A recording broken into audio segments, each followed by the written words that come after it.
Greetings. This is Deacon Mary here from San Romero Episcopal Church, and I'm here to talk to you as part of the Youth Department Sunday School class. This week, we're kind of wrapping up our unit on spiritual life. We've talked about many things the last couple of weeks, things that have to do with prayer, worship, a rule of life, and a little bit about mission type work. And today we are supposed to talk about something that is called morals and ethics. And those are words that are kind of big words in terms of meaning. So I'm going to kind of rephrase it a little bit. Morals and ethics basically have to do with things that we believe. And they are things that we are going to use in our life to help us organize our life, to help us behave the way that we want to behave. And of course, Jesus wants you to behave in the ways that he taught you. But this is something, these are the kinds of things that you hold within yourself. Let's make it a little bit broader for a second here.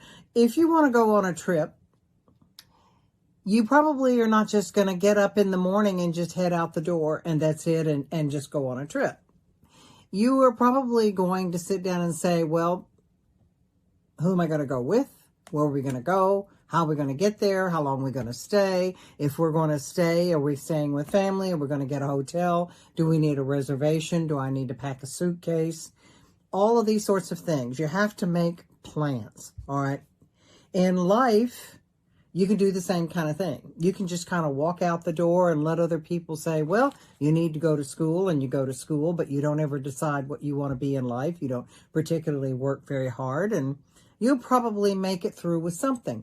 But if you want to be a success in terms of having something that you might want to do, you're probably going to need a plan. And ethics and morals are the sorts of things that fall into that. So what we're asking here in this particular instance is that you think, okay, what do you think you believe? How would you like to lead your life in terms of the way, the quality of what you think and how you behave? And then holding yourself accountable to do that, all right? Jesus very much calls us to think and then behave.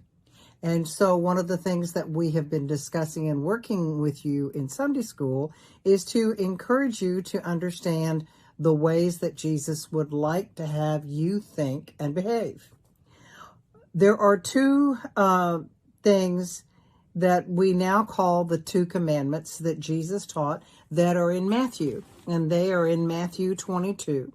And I would say to you that if you were going to organize your life on one little paragraph, this would be a very fine foundation for it. So we are looking at Matthew 22, and we're going to start with verse 37, and it's not long, so I'm going to read it to you.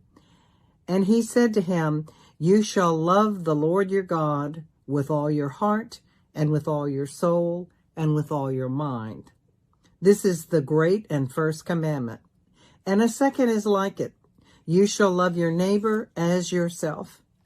On these two commandments depend all the law and the prophets." So what Jesus is saying here in this teaching is, you can take a look at the 10 commandments. You can take a look at all of the studies and the parables and the other things he's taught, but it all boils down to these two things. You have to love, respect, and honor God and have him in your life. And you have to love and respect the people around you. And if you have those two things, then you have all that you need to know. So you don't have to have some complex rule book. You just need to have these principles in your mind, okay? One of the things that Jesus also teaches is whatever we think and hold in our minds and in our hearts determines how we behave. So if we decide that those are two very important things in our life and we want to live that way, then when we go out to interact with other people, we're much more likely to treat them that way, all right? And it makes a difference in our life.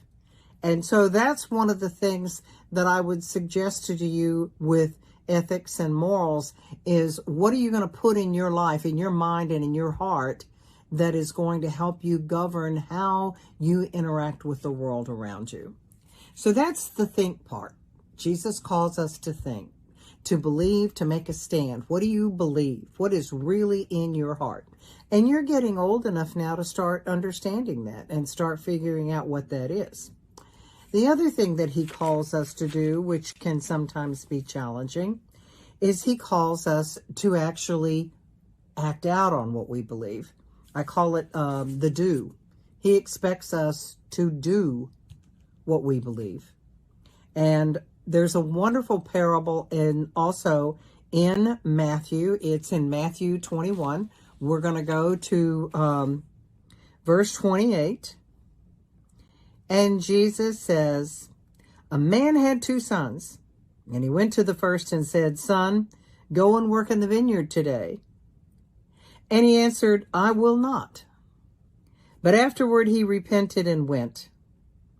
He went to the second son and said the same, and he answered, I go, sir. But he did not go. Which of those 2 did the will of the Father? Now, there's a lot of things in this teaching, but basically what Jesus is going to tell you is the first son, and he does say that, the first son is the one who did the will of his Father, the one who actually went. You've probably heard it said in various places that, talk is cheap, and that's kind of in line with what this is saying. It's easy to say that you're going to do something, but you really count on the ones who actually do it. And so in your life, you have friends. You know which ones are probably likely to actually come, and which ones are likely to say, oh yeah, I'll go, and then they don't go. And so we're called upon to get our hearts straight and then to go do it. And a lot of times the sayings that we have handed down from our parents are very much in the Bible and very true. And this one is, do unto others as you would have them do unto you. And this is very much falling into that second commandment that Jesus had. So if you're kind of trying to figure out, well, kind of how should I handle this? What should I do? What do you want them to do to you? How do you want them to treat you? I mean, I don't know about you, but I like being treated nicely. I like being treated well. I like people being glad to see me. And so that's what we're called to do, to have that kind of life and behave that way every day when we walk out the door. And if we can manage that, then we will have a good, true, and faithful life. So I call upon you to kind of think about some of the things that we've been discussing and decide, what are you going to do in your life that will reflect how people see you, how you want to be thought of. Things like, I'm not going to lie. I'm going to do my very best at whatever I do. I'm going to, and set yourself goals. That would be your morals and ethics, but it's how you treat other people that will make the big difference in what the type of life that Jesus calls us to. So I'm going to challenge you to sit down and spend some time in whatever silence and heart that you have, and say to yourself, okay, this is how I want my life to turn out. This is the kind of person I want to be. And that is really a much more basic thing than what will you be when you grow up? What career will you have? Will you marry? The most basic thing you have is, what kind of person will you be?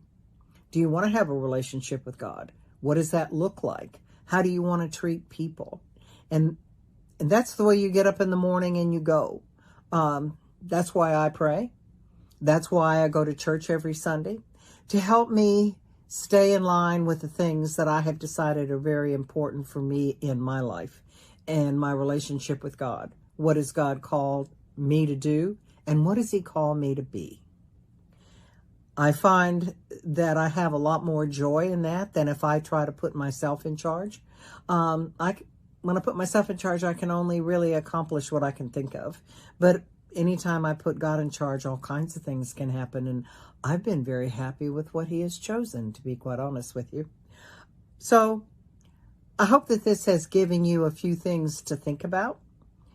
And I'm available if you want to talk about them anyway or anytime.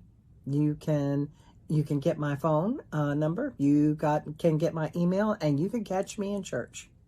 Love to talk to you. And I'm going to end with the short prayer that we have been using. And I want you to kind of think about the thought behind this, because it very much is like the 2 commandments that we have discussed. And that's one of the reasons we chose this prayer for all of the ages. God in heaven, hear my prayer. Keep me in thy loving care. Be my guide in all I do. Bless all those who love me too. Amen. Look forward to seeing you. Bye.